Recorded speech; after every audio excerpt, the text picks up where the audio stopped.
जय सियाराम, जय नीम करौली बाबा।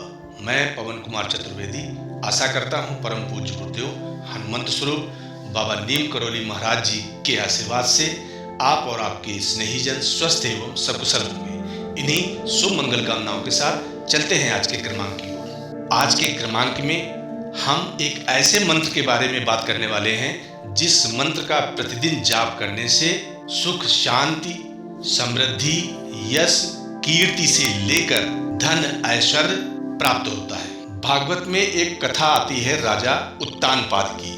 राजा उत्तानपाद की दो पत्नियां थी, सुरुचि और सुनीति। दोनों के एक एक पुत्र हुए। सुरुचि के पुत्र का नाम था उत्तम एवं सुनीति के पुत्र का नाम था ध्रुव। राजा उत्तानपाद सुरुचि से अधिक स्नेह करते थे, सुनीति को सामान्य भाव से रखते थे। वास्तव में यह जीव ही उत्तानपाद है, क्योंकि गर्भ में जीव के पैर ऊपर और सिर नीचे रहता है और इसके मन की दो वृत्तियां हैं, सुरुचि और सुनीति। जीव की रुचि संसार के भोगों में अधिक रहती है, इसी का नाम है सुरुचि। नीति की ओर उसका झुकाव कम ही रहता है। सुनीति ब्रह्म की ओर ले जाती है, जबकि सुरुचि पतन की ओर। भागवतकार ने यहां अच्छा रूपक प्रस्तुत किया है। सुनीति को अंगीकार कर जीव ब्रह्म को अचल पद को प्राप्त कर सकता है, जबकि सुरुचि को गले लगाने वाला जीव संसार के जन्म मरण के चक्कर में ही पड़ा रहता है। एक बार महाराज उत्तानपाद राज सिंहासन पर बैठे हुए थे। उत्तम उनकी गोद में था, सुरुचि भी वहीं बैठी हुई थी। खेलते खेलते ध्रुव वहां पहुंच गए और उन्होंने भी राजा की गोद में बैठना चाहा। सुरुचि ने ध्रुव को राजा की गोद में बैठने से मना किया और यह कहकर छिड़क दिया कि तू दासी पुत्र है, राजा की गोद में बैठने की पात्रता नहीं रखता। यदि तुझे राजा की गोद में बैठने की इच्छा है तो भगवान की भक्ति कर और फिर मेरे गर्भ से जन्म ले। राजा कुछ नहीं बोले। ध्रुव को बहुत बुरा लगा।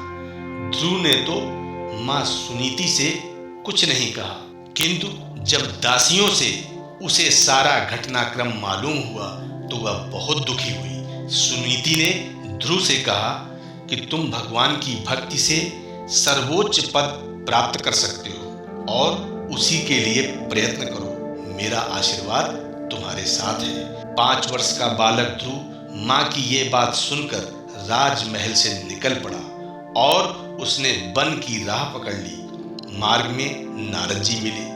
उन्होंने ध्रुव को बहुत समझाया कि तप का मार्ग बहुत दुष्कर है। तुम अभी बालक हो, हठ छोड़ दो और घर लौट जाओ। परंतु जब ध्रुव अपने प्रण पर अटल दिखा तो नारद जी ने उसे वृंदावन जाकर मधुवन में द्वादशाक्षर मंत्र ओम नमो भगवते वासुदेवाय इस मंत्र का जप कर तपस्या करने को कहा। वृंदावन में जाकर ध्रुव ने कठिन तपस्या की। भगवान ने प्रसन्न होकर ध्रुव को दर्शन दिए और कहा, मैं तुम्हें वह लोक देता हूं जहां आज तक कोई नहीं पहुंचा है। मैं तुम्हें ध्रुवलोक देता हूं। ध्रुव, तुम घर जाओ। तुम्हारे पिता तुम्हें राज सिंहासन देकर वन को चले जाएंगे। तुम 36,000 वर्षों तक धर्म पूर्वक पृथ्वी का पालन करोगे। इसके बाद तुम संपूर्ण लोकों के वंदनीय और सप्त ऋषियों से भी ऊपर मेरे निज धाम को जाओगे, जहां पहुंच जाने पर फिर संसार में लौटकर नहीं आना होता है। ध्रुव के वापस लौटने पर राज्य में उनका भव्य स्वागत हुआ। राजा ने उन्हें सिंहासन पर आरूढ़ किया और स्वयं वन को चले गए।